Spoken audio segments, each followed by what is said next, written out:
Kështu që nëse do duam që të fillojmë ky vend të marrë një rrjedhë të ndryshme, duhet të lejojmë drejtësinë të bëjë punën e vet. Dhe aq më shumë kur bëhet fjalë për drejtësinë e cila po godet korrupsionin e lartë qeveritar. Pasi në një mënyrë apo i tjetër, korrupsioni qeveritar apo ekzekutivi, dhe aq më shumë zoti Rama pasi sot gëzon shumë pushtet se sa një kryeminist i thjesht, pasi ka duart në të gjitha institucionet, përkatëse përveç se me sa duket në tek SPAK-u, do të jetë shumë e vështirë që më pas ti të prishësh këto balanca. Kështu që e shoh shumë etike thirrjen e Partisë Demokratike dhe gatishmërinë e Partisë Demokratike për të protestuar dhe për të kërkuar atë që sot shikohet nga gjithë shqiptarit, largimin e keqeverisjes. Dhe largimi i keqeverisjes do të thotë dorëheqje e Edi Ramës. Dorëheqja e Edi Ramës do të thotë zgjedhje të parakoshme dhe më pas zgjedhje të lira e të ndershme. Që për një herë të vetme, në gjithë këto vite tranzicion, të kemi një palëzgjedhje ku palët shkojnë në parlament, ku opozita pranon zgjedhjet, ku majoranca fillon qeverisë dhe ku i hym një jetë parlamentare të rregullt dhe një jetë parlamentare me debate, një jetë parlamentare nëpërmjet respektimit të institucioneve dhe patjetër dhe bëjmë gati dhe Shqipërinë për të hyrë në familjen europiane. Këtu në fakt ka një kontrast të madh. Rama e sulmon SPAK-un në drejtësinë e re dhe ju si Parti Demokratike i keni dalë në mbrojtje nisur nga rasti i zonjës Balluku dhe këtë bëj parantezë padyshim me historikun e qëndrimeve që zoti Berisha ka mbajtur ndaj Altin Dumanit, ndaj SPAK-ut për çështjen e tij personale. Pra duket sikur ka një ndryshim më raportesh. Atëherë për ta trajtuar siç duhet. Ka patur një problem të madh mes Partisë Demokratike dhe SPAK-ut në momentin kur u kërkua arrest për kryetarin e Partisë Demokratike mbas 12 vjetësh që ai nuk ishte në qeveri. Dhe patjetër që për sa kohë ti e konsideron një veprim të padrejtë, ti ke të drejtën tënde për të reaguar. Por ka një ndryshim shumë të madh. Reagimet tona janë fjala. Reagimet e partisë opozitare janë fjala. Nuk ka instrumenta se si mund të ndaloj drejtësinë. Ndërsa majoranca dhe kreu ekzekutivit ka instrumenta se si mund të ndaloj të themi SPAK-un për të marrë. Dhe siç po ndodh. Dhe siç po ndodh rastin konkret.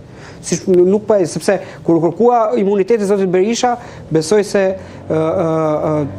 majoranca votoi, dhe gjitha majoranca votoi pro dhe atëherë do shoj dhe deklaratat që ne nuk do ndalojmë kurrë. Atëherë, kur po kujtohet zoti Rama të flas për të themi nivelin e lartë të njerëzve në paraburgim, për paraburgimet e mbushura për gjitha. Po kujtohet pikërisht kur SPAK-u ka trokitur tek dera e tij. Sepse sot është kjo qeveri që në një mënyrë apo një tjetër ka frymzuar konceptin e burgut për gjithçka.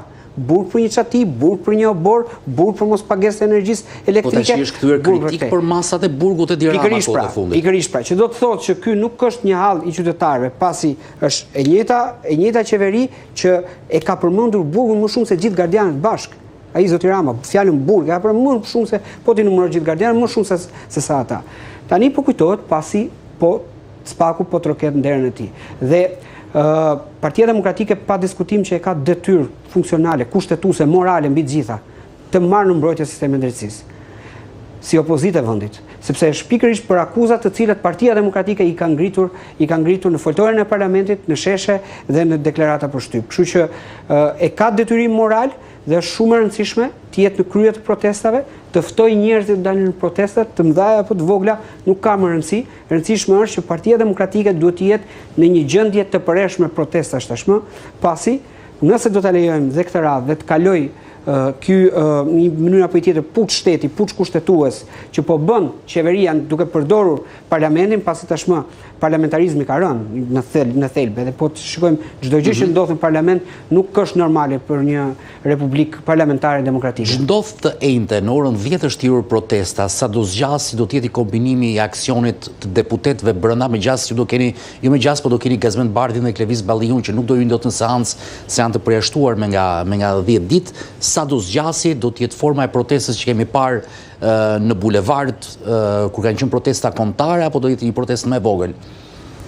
Unë nuk besoj që protesta do të jetë protestë kombëtare, pasi dhe orari është gati e pamundur që të nisë njerëzit nga gjithë Shqipëria, por mendoj që qytetarët e Tiranës dhe të vendeve të themi afër qytetit të Tiranës duhet të jenë atë ditë në protestë dhe besoj do ketë një pjesëmarrje të kënaqshme dhe pastaj për sa i përket formës, mënyrës së organizimit të protestës, kam përshtypjen që jo ngelen dorë qytetare.